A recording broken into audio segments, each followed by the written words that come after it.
तो सर आप हैं तो ऑल सेट ही है। तो ये जैसे राजनीति में तो खैर आप बहुत धुरंधर हैं और यहाँ की राजनीति के तो आप पुराने खिलाड़ी हैं, राजनीति के तो पुराने खिलाड़ी हैं, लेकिन राजनीति में एक बार संन्यास लेके वापसी करना और फिर से अब कांग्रेस को खड़ा करना एक बड़ी चुनौती हो सकती है, और वो भी 27 साल के कड़ी मेहनत के बाद। तो आपने तो वापसी कर ली, कांग्रेस की वापसी का क्या प्लान है? गुजरात की जनता के अच्छे दिन आ रहे हैं, कांग्रेस आ रही है, उसके साथ गुजरात की जनता के दिन भी अच्छे आएंगे 2022 8 दिसंबर को। लेकिन नारा तो सर बीजेपी वालों का उठा लिया, अच्छे दिन लाने वाले। कौन सा वाला? नारा ये अच्छे दिन तो बीजेपी वाले ला रहे थे ना। अच्छे दिन की बात तो पहले से हम करते आए थे, अच्छे दिन कांग्रेस ने ही दिखाए हिंदुस्तान को, जनता को, लोगों को। हाँ, लेकिन नारा बीजेपी का था। नारा कांग्रेस का, बीजेपी तो कब पैदा हुई? आप सोचिए, हमारी 1885 से चलती पार्टी जिसने आज़ादी दिलाई, और राजनीति शुरू हुई 1947 से जब देश आज़ाद हुआ, उसके बाद अच्छे दिन तो शुरू हुए। लेकिन ऐसा क्या हो गया सर कि 27 साल इस सत्ता से दूर रहने के बाद अचानक आप कह रहे हैं कि अब हम जो आ रहे हैं हम ही आ रहे हैं, जबकि आम आदमी वाले झाड़ू लेकर पहुंच गए कि सारा बटोर के तो हम ले जा रहे हैं। देखिए, हर एक को अपनी अपनी बात रखने का अधिकार है। एक बीजेपी को सत्ता में आते आते कितना टाइम लगा वो अलग बात है। जो बातें बीजेपी ने की जनता के सामने, जो वादे किए, तो गुजरात की जनता इतनी भली, प्यारी और इनोसेंट है कि उसने पूरी बातें भारतीय जनता पार्टी की मान ली। दूसरा ये भी रहा कि डेमोक्रेसी में परसेंटेज ऑफ वोट जो होता है तो ज़्यादा से ज़्यादा बढ़कर 65% 70% तक जाता है। 30% लोग वोट नहीं देते हैं। नहीं देने वाले जो वोट है, मुझे लगता है वो भारतीय जनता पार्टी के खिलाफ के और कांग्रेस की तरफ के हैं। तो इस बार हम ये कोशिश कर रहे हैं कि हम मिनिमम 10% वोट बढ़ाएंगे और वो कांग्रेस की फेवर में आएगा, और जो कमी पिछले चुनाव में रह गई 2017 में, वो कमी को हम पूरा करेंगे। सर, आपका बैकग्राउंड जो यहाँ पे लोग जानते हैं नहीं जानते हैं, थोड़ा साझा भी कर दूं। माधव सिंह सोलंकी का नाम कौन नहीं जानता है, और उनका जो रिकॉर्ड था, सबसे ज़्यादा सीट कांग्रेस उस दौर में लेकर आई जी, वो तिलिस्म बीजेपी नहीं तोड़ पाई। वो रिकॉर्ड टूटा भी नहीं इंदिरा जी और राजीव जी के टाइम का। बिल्कुल, तो मैं वही कह रहा हूँ, वो एक तिलिस्म था, उस तिलिस्म को बीजेपी तोड़ने की कोशिश की। लेकिन आज भी अगर वो तिलिस्म था तो वो सिर्फ बीजेपी के लिए नहीं, मुझे लगता है वो कांग्रेस के लिए भी तिलिस्म हो गया। उसके करीब तो पहुंच जाइए सर, ऐसा क्या करेंगे? बीजेपी 149 या 139 तो नहीं पहुंची है, पर 132 का कांग्रेस का 1972 का रिकॉर्ड भी नहीं तोड़ पाई। और इस बार उल्टा हो जाएगा, हम 125 पहुंच जाएंगे, वो 2 डिजिट में रह जाएंगे। इसकी वजह? इसकी वजह कि जनता ने जो प्यार दिया, विश्वास दिया, जो श्रद्धा रखी, यानी और सेवा करने का जो मौका दिया पिछले 5 साल से, तो कोरोना की बात लो, महंगाई की बात लो, बेरोजगारी की बात लो, जनता हर बात में, और समाज का हर वर्ग, युवा, बूढ़े, व्यापारी, किसान, कोई वर्ग आज भारतीय जनता पार्टी से खुश नहीं है। अच्छा सर, आप मानते हैं ना कि 2017 में कांग्रेस ने बहुत अच्छा परफॉर्म किया था? बहुत अच्छा तो इसलिए नहीं कह सकते कि हम सरकार सत्ता में नहीं है, लेकिन अच्छे खिलाड़ी के तौर पे कंपैरेटिवली बेटर किया अगले सालों से। उसका श्रेय किसे देते हैं? उसका श्रेय उस वक्त राहुल गांधी चूंकि फ्रंट पे थे, इसलिए मैं पूछ रहा हूं। गुजरात की जनता को और राहुल गांधी को, और उस समय by accident I was the president of the party. इतने अच्छे कैप्टन को फिर इस बार गुजरात में क्यों नहीं उतारे?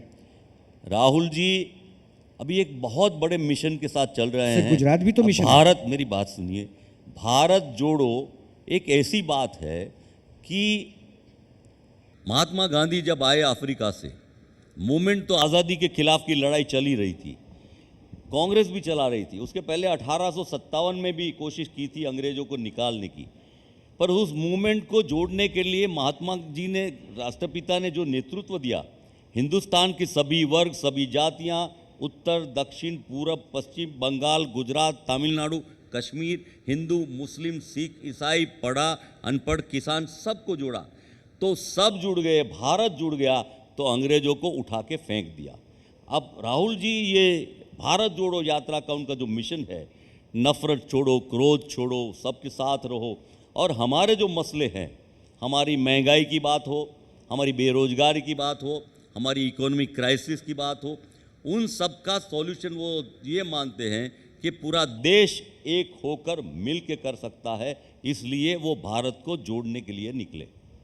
सर मैं चूंकि भारत जोड़ो यात्रा पे बहुत ज़्यादा आप फोकस कर रहे हैं, मैं नहीं चाह रहा कि उस पे आऊँ, क्योंकि उस पे आऊँगा तो बहुत सारे सवाल होंगे भारत जोड़ो के साथ। सवाल कीजिए, मैं जवाब देने के लिए तो यहाँ आया हूँ आपके पास। ठीक है सर, तो फिर चलिए बढ़ते हैं। फिर भारत जोड़ो यात्रा में चुनावी राज्य भी तो आएंगे ना, उनको भी तो जोड़ना है। राहुल गांधी अगर आपके चेहरे के तौर पर हैं, क्योंकि अगर बीजेपी वाले सीधे कहते हैं कि हमारे लिए अमित शाह, नरेंद्र मोदी, ये दो चेहरे हैं, इन दोनों चेहरों के साथ आगे बढ़े, तो आपके लिए भी तो राहुल गांधी है। उस चेहरे को उतारने में डर रहे हैं, हिचक रहे हैं, संशय है, सवाल है, किसी तरह का भ्रम है, ऐसी कोई स्थिति है?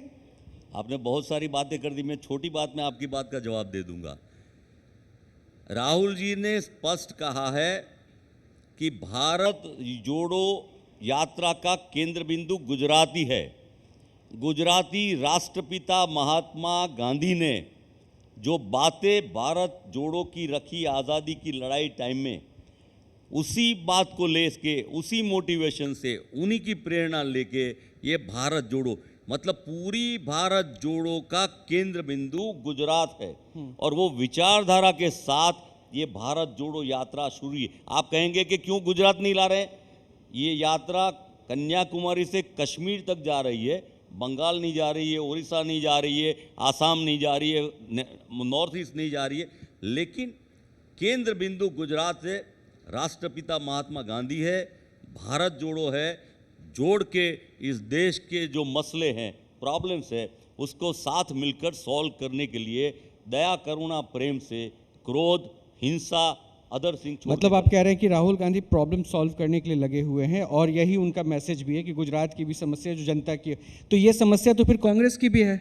अगर वो समस्या सॉल्व करने की बात आप कर रहे हैं, तो मुझे लगता है राजस्थान में जो समस्या है फिलहाल आपके दो बड़े चेहरों में, अशोक गहलोत और पायलट साहब में, तो ये भी दूर कर लेंगे ना फिर, इसलिए राजस्थान पहुंच रहे हैं। राजस्थान में दिक्कत जो हमारी पार्टी डेमोक्रेटिक है। सर गद्दार बोल देना, आप मुझे बोलने देंगे, आप ही बोलते रहेंगे, हम सुनते रहेंगे, सामने भी बोलिए सर, बोलिए सर। कहने का मतलब ये है, हमारी पार्टी डेमोक्रेटिक होने की वजह से डिफरेंस ऑफ ओपिनियन, और आज़ादी के पहले भी नेताजी सुभाष चंद्र बोस थे और हमारे लीडर्स थे, वो डिफरेंसेस हमारे चलते रहते थे। अब पॉलिटिकल पावर में कुछ बातें, मान लीजिए कि दो व्यक्ति एक दूसरे से सहमत न हो, तो उसका रास्ता भी निकलेगा, निकल रहा है, निकल जाएगा।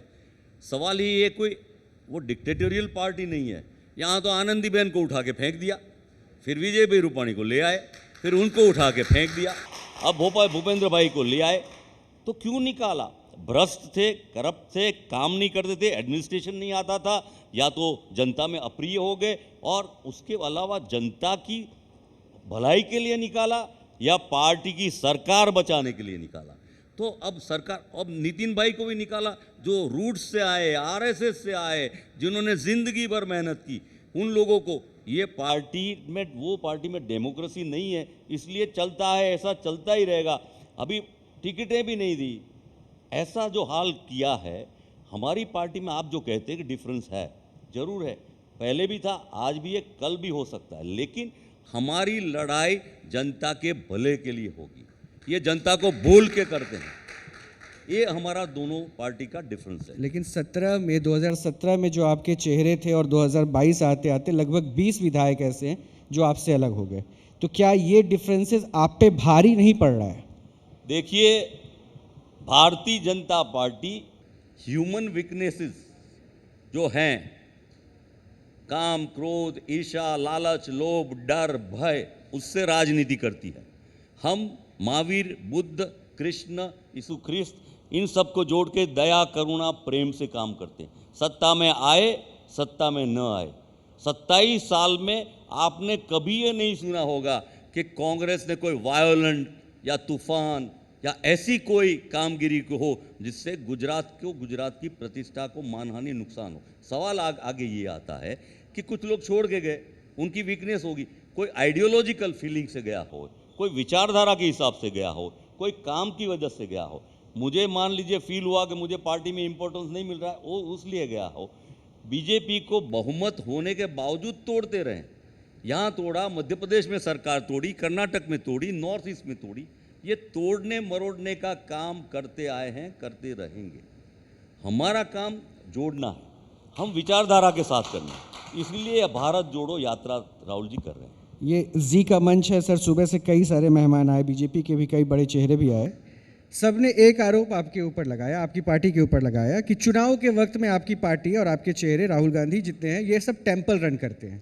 क्या टेम्पल रन करते हैं, मंदिर पहुंचते हैं? क्या बस ये चुनाव वोट के लिए टेम्पल मंदिर जाके घंटी बजा देना?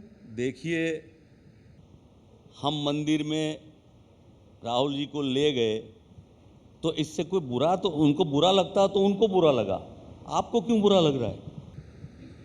आप मेरी बुराई की बात कर रहे हैं? हम तो टेम्पल ले गए। अच्छा, आपने देर आए दुरुस्त आए, पहले नहीं जाते थे, अभी जा रहे, अभी और जाएंगे तो अच्छी बात है। और दिल में रखते थे, अब आपने बोला दिल दिखा के हो, दिल खोल के बताओ, तो हमने दिल खोल के दिखाया।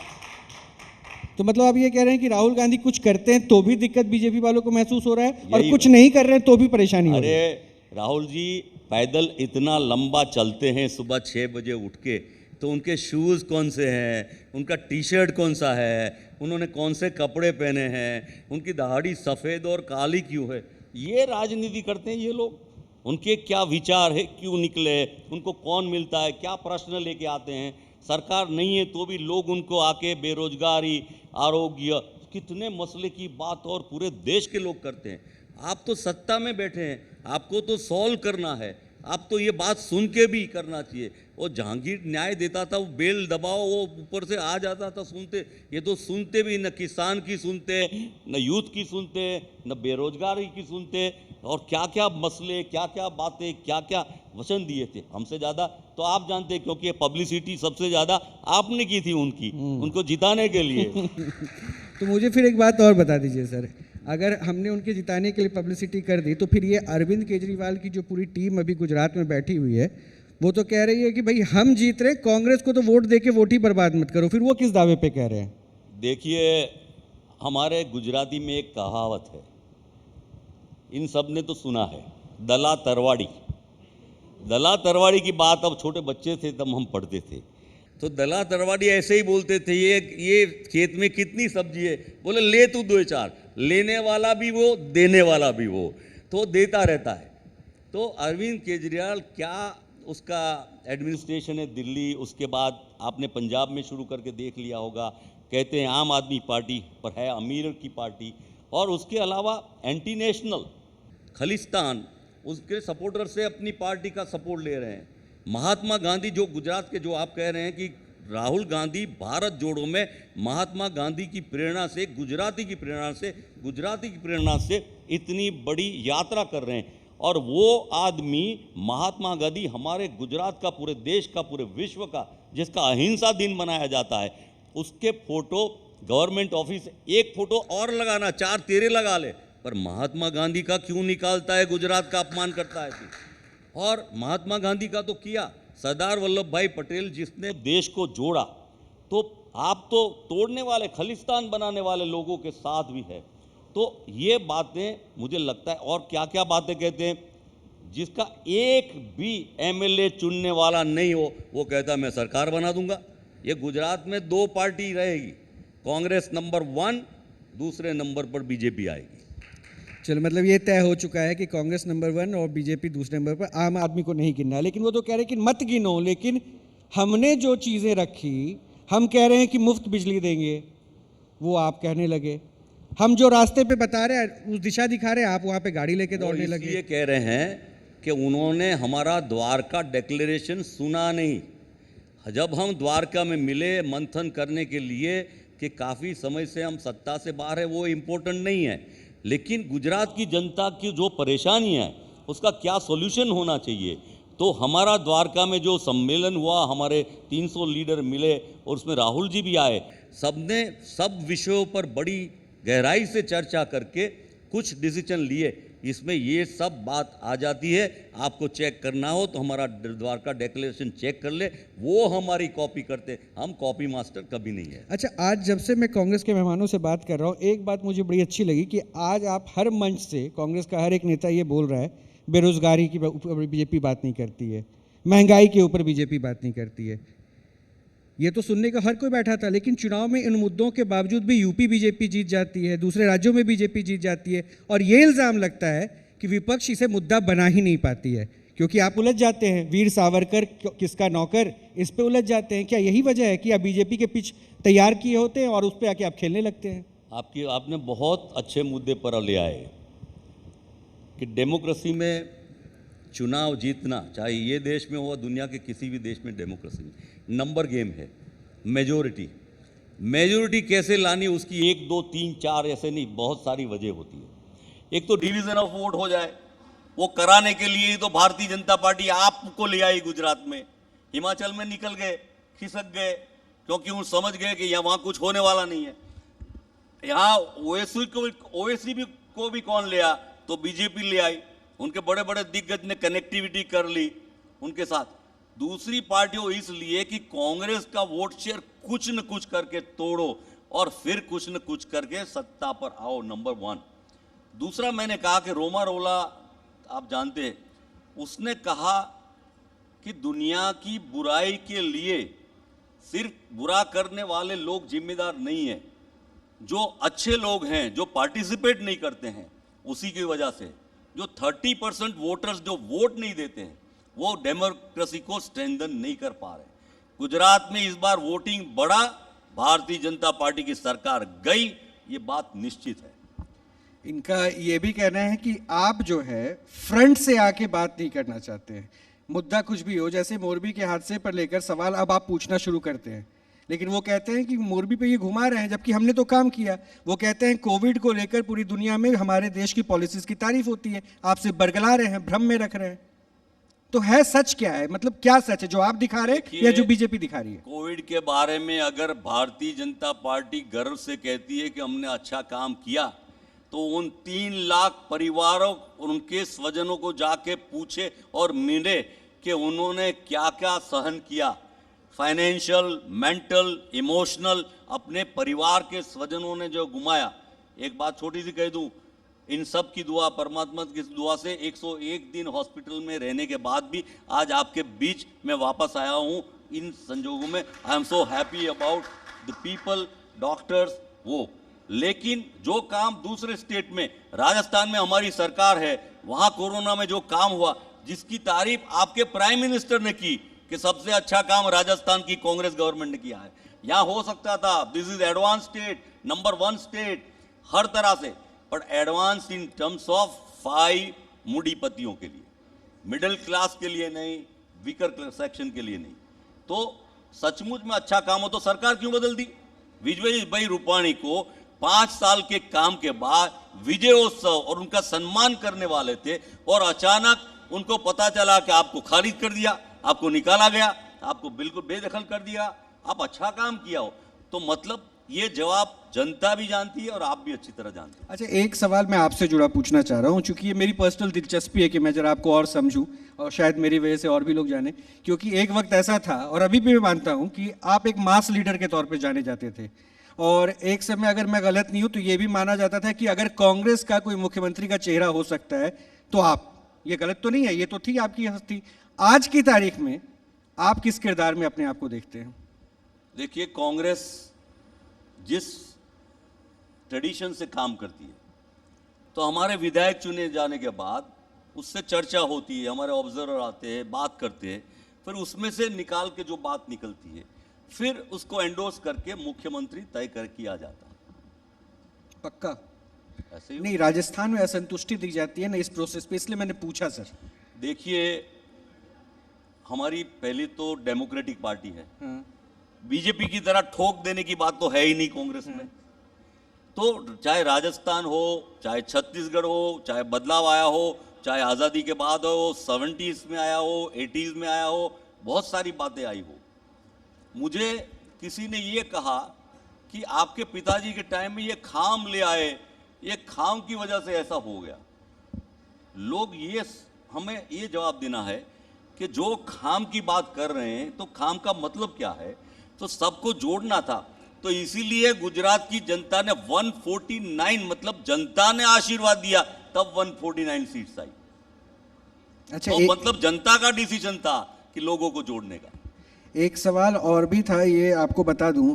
अनुराग ठाकुर साहब सुबह यहाँ पर थे और उनसे जब बातचीत हो रही थी इसी मंच पर, तो उन्होंने कहा कि पिछले 27 सालों से आप देखिए गुजरात में कोई दंगा नहीं हुआ। उससे पहले जिसकी शासनकाल की बात हुई, जाहिर सी बात है आपकी बात, हर साल दंगे होते थे।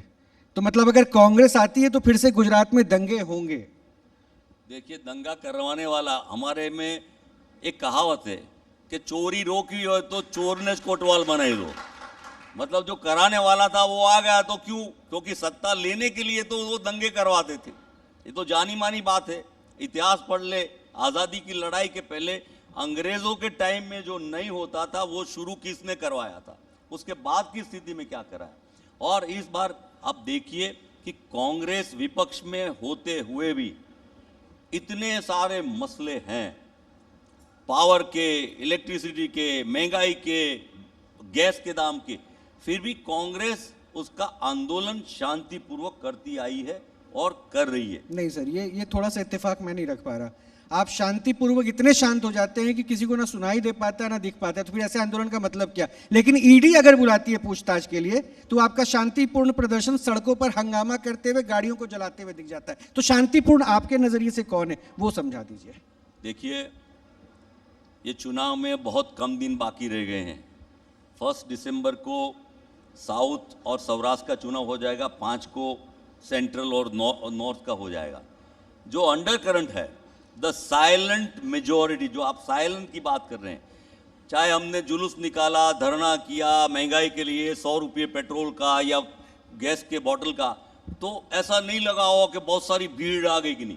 पर वो लोग 8 दिसंबर को भारतीय जनता पार्टी को कड़ा जवाब देने वाली है। ये तो ठीक है सर, ये तो आप, मैं तो चाहूंगा कि आप जिस पार्टी से जुड़े हैं आप अपनी पार्टी की जीत की बात कीजिए, उसमें कोई दिक्कत ही नहीं है। बट मैं तो वो सवाल पूछ रहा था ना सर, शांति वाला जो प्रदर्शन था, देखिए, वो शांति वाला प्रदर्शन सर ईडी के दफ्तर के बाहर वाला शांति था? शांति वाली बात कर रहे हैं आप, या फिर वो शांति जो कहीं नजर ही नहीं आई? मैं आप कहूंगा तो आप मानेंगे, फिर भी मैं कहूंगा आपसे, ये भारतीय जनता पार्टी वाले इतने होशियार, इतने मतलब ऐसे हैं कि अपने लोग घुसा के ऐसा तूफान करा के भी कांग्रेस का नाम ले लेंगे।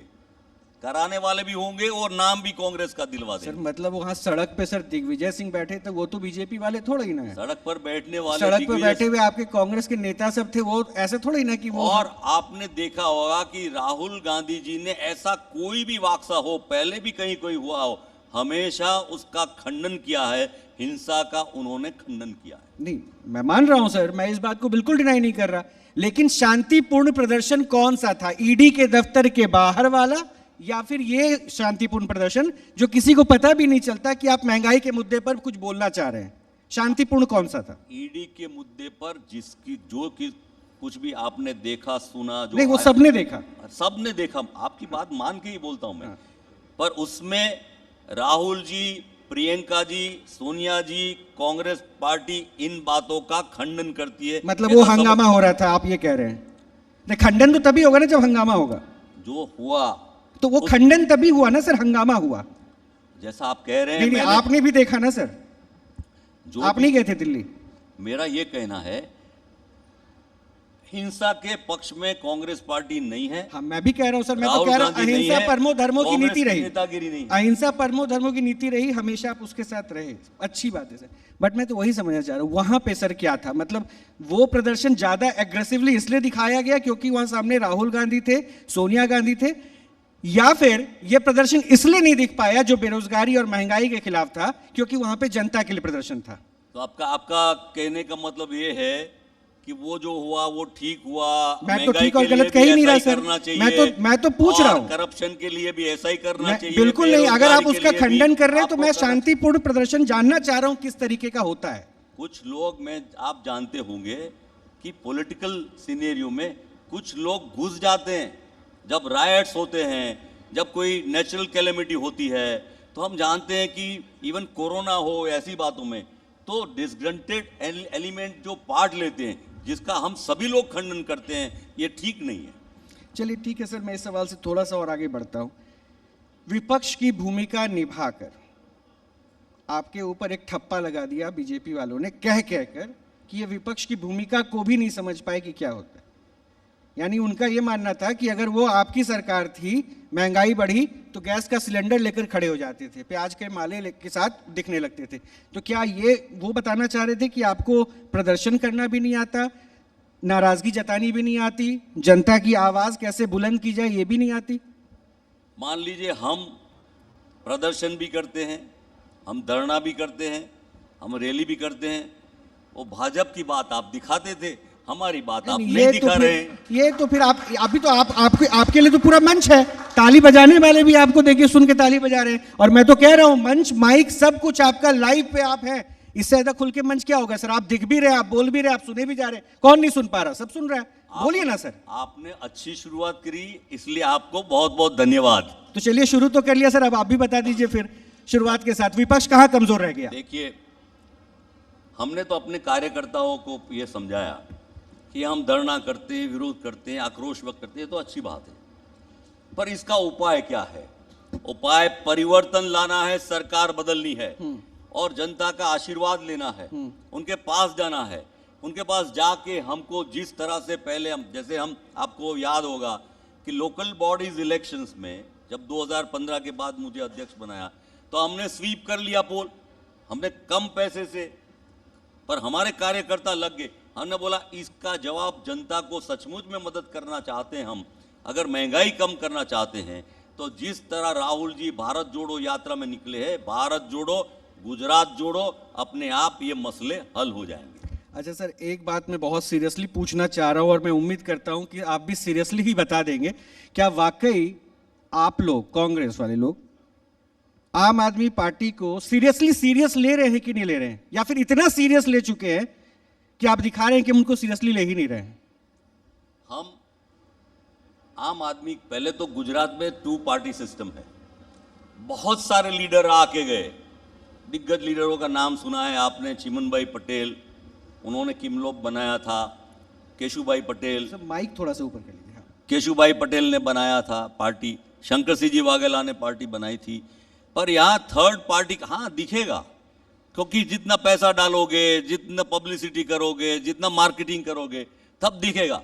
पर गुजरात की जनता बहुत सयानी है, हम गुजराती में कहते हैं यानी कोठा सूझ, मतलब इंटरनल अंडरस्टैंडिंग एंड विजडम इतना बढ़िया है, वो तीसरी पार्टी को अलाउ तक नहीं करते।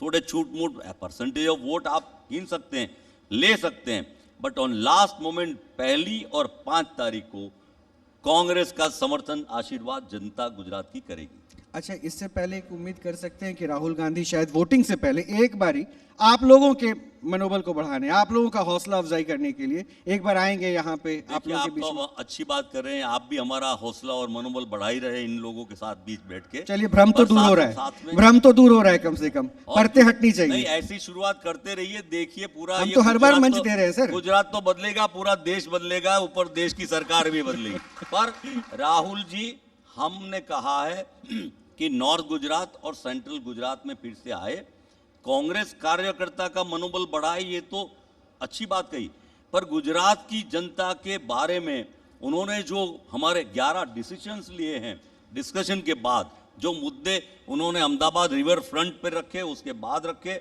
और उसके बाद जो ये भारत जोड़ो यात्रा में उन बातों को ले रहे, उसके लिए गुजरात की जनता का समर्थन के लिए बीच में रोक रहा हूं, माफी चाहूंगा, क्योंकि अभी आपने एक जो लाइन बोली ना, मैं थोड़ा सा उसमें अटक गया। आपने कहा कि राहुल गांधी ने 11 जो फैसले हमारे लिए लिए हैं, मैं ये नहीं समझ पाया। राहुल गांधी आपके पार्टी का चेहरा हो सकते हैं, वो बतौर सांसद हैं, आपके पार्टी में अध्यक्ष तो खड़गे साहब बने हैं, उससे पहले सोनिया गांधी थी, तो फिर वो किस अधिकार से फैसला लेते हैं?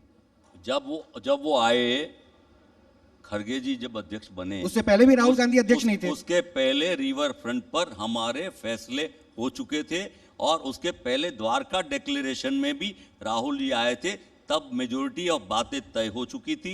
खड़गे जी के आने के बाद अशोक जी ने आके हमारा इलेक्शन मैनिफेस्टो डिक्लेयर। मैं फिर से पूछ रहा हूं सर, आपकी पार्टी में अभी आपने कहा लोकतांत्रिक पद्धति चलती है, प्रक्रिया चलती है, और लोकतांत्रिक प्रक्रिया और पद्धति को देखने के लिए हमने देखा कि वहां पर चुनाव हुआ जहां पर मल्लिकार्जुन खड़गे जीतते हैं। जी इस बात को मान लिया हमने। जी। उसके बाद वो आपकी पार्टी के अध्यक्ष बन जाते हैं।